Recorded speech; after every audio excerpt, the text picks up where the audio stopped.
Merry Christmas to you all. This is Chad from Backyard Scents.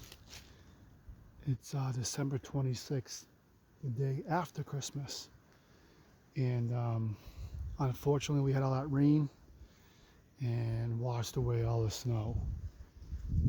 But I took the opportunity with the bare ground to do some late season scouting as the season ends on the 31st.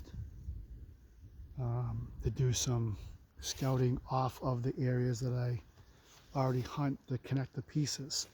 So as I was walking around this piece that I haven't been into yet, I find a fresh scrape, like fresh. The dirt's on top of the leaves, so the deer have been here, and there was a little bit of feeding over here, right about over here, fresh feeding. So it's a funnel. It's got some little high spines right here. It's in hemlocks and a swamp on this side with today at least, a real hard west wind coming through. So I just wanted to take an opportunity to show my setup and what I do, because now I'm going to put a camera on this and seeing what bucks are still traveling, what survives, and continue to shed hunting and so forth. So what you got here is a typical overhanging branch. This is a beech, and there's the licking branch already snapped, chewed on, and so forth. So what I'm going to do is I'm going to show you my method. Hold my gun and do this all at once to show you how I scent it up. So what I'll do is grab another stick with some good length to it, okay, good size, and I'll look for something like, I always say like a tuft of leaves, but try not to spread too much scent when you do this. So I'll look for a branch that I can nestle and hang in there, and this one looks pretty good, so I try to snap it with the other stick. Let's see if I can do this. Okay, now watch. See that little hanging branch? That's perfect. Don't get them too long to where the wind blows them around and keeps setting your camera off.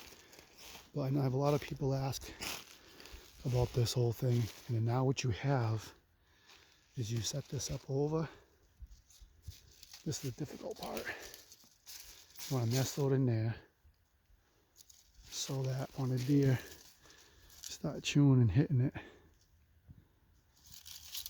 hopefully it doesn't come out, but that happens a lot.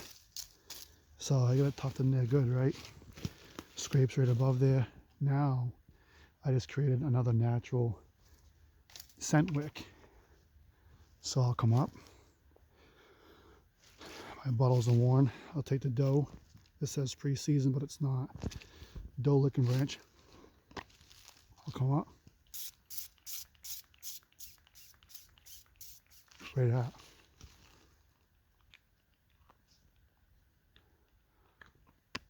Okay.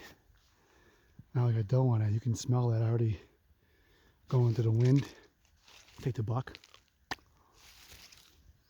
next to it. The good thing is you can do a lot of extra sprays. Allows it to cover a little bit more. Then in this situation, I don't want to disturb it. Usually I'll put something in the scrape, but just on the leaves, a couple squirts there.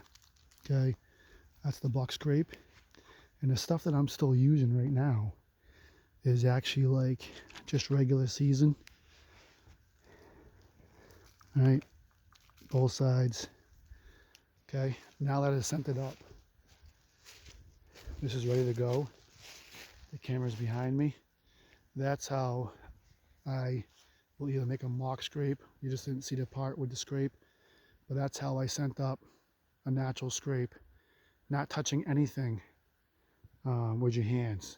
The stick that you use, make sure you carry it out a good distance or throw it in the swamp or whatever. for your scent, and now that's untouched.